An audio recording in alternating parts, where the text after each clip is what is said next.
Hey YouTube, this is Zenergy from Zenergy Financial, and I'm going to do a video on why it's so important to know what's going to happen at all times. It's such a basic concept, but the thing is I'm going to go in. The thing is that when I go into depth in this, you'll understand, perfectly what I'm talking about.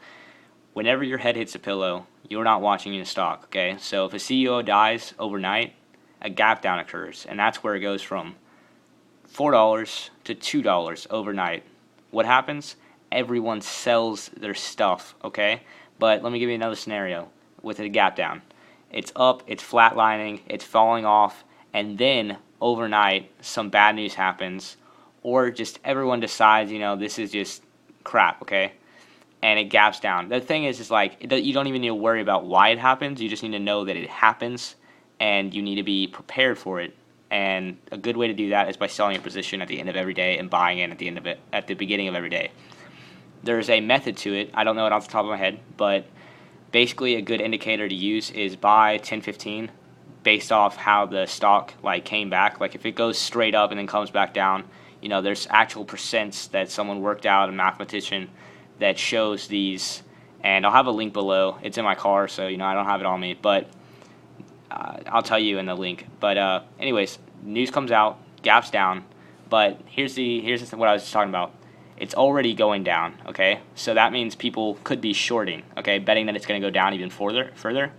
So what happens is it drops from $4 to $2. And this is the thing. When you're a professional trader, you take little losses, and you just that's how you become a professional trader. You take little losses.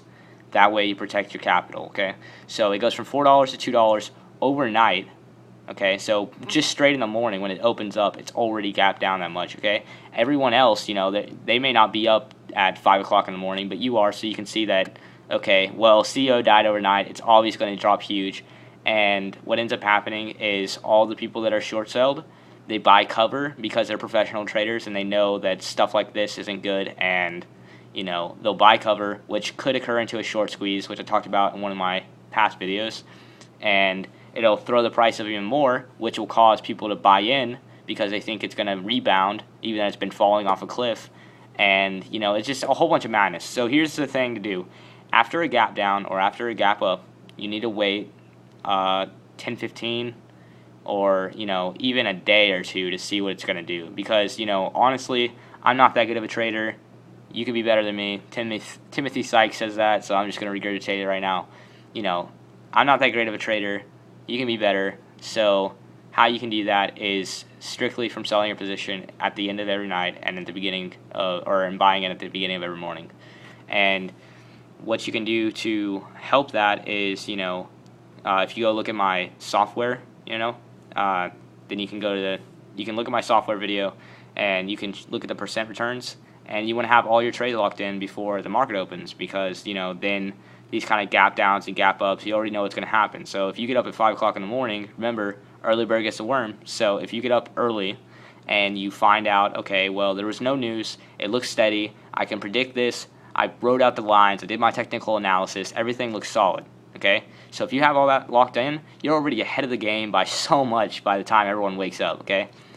And that's the biggest thing, is I haven't got into a sleep schedule as much as I really need to, because I do my stuff, my research, at night, and then, I have it locked in at night. But the thing is if a gap down happens, I'm not checking that news in the morning, so, I don't know what's going to happen when the market opens, and that's what you really got to do is, you could stay up till 3 o'clock in the morning doing news and stuff like that, making sure that everything's solid, but then when the morning comes, and you wake up at 8 o'clock, right before the fucking market opens, you just screwed yourself up, because, no one's gonna wait for you. Everyone's already got their positions locked in. Everyone's professional, so they know what they're doing, and you just get way behind. Okay, so back to the video. Gap up. News comes out. It's the exact opposite of a gap down. News comes out. It gaps up, and what can happen is it can gap up, and then it'll skyrocket past that point just for the next 4 to 5 days, which is just insane because there's no support. Even if you got FDA approval, you're not gonna further push your product past that point. But this is what happens: gap up. Oh, Bloomberg just said bearish, really bearish, okay? So everyone's buying in because they're like, holy crap, it's going through the roof. They just got FDA approval, or, their drug got, permission to get done at CVS or something. So, it goes through the roof, and what ends up happening is people buy in at the very end because they don't know the lines and stuff like that, and that's why it's very risky. I don't play a stock unless I clearly have a in and out spot for every trade. That's just one of my rules, is that I gotta know fully what's gonna happen, and if there's any randomness, I don't even mess with it. It's just not even worth my time, and that's what you need to do. So take all this into advice. I try to make the video about gap up and gap downs, but I think it's a lot better that I covered a whole bunch of other stuff also. So thanks for stopping by.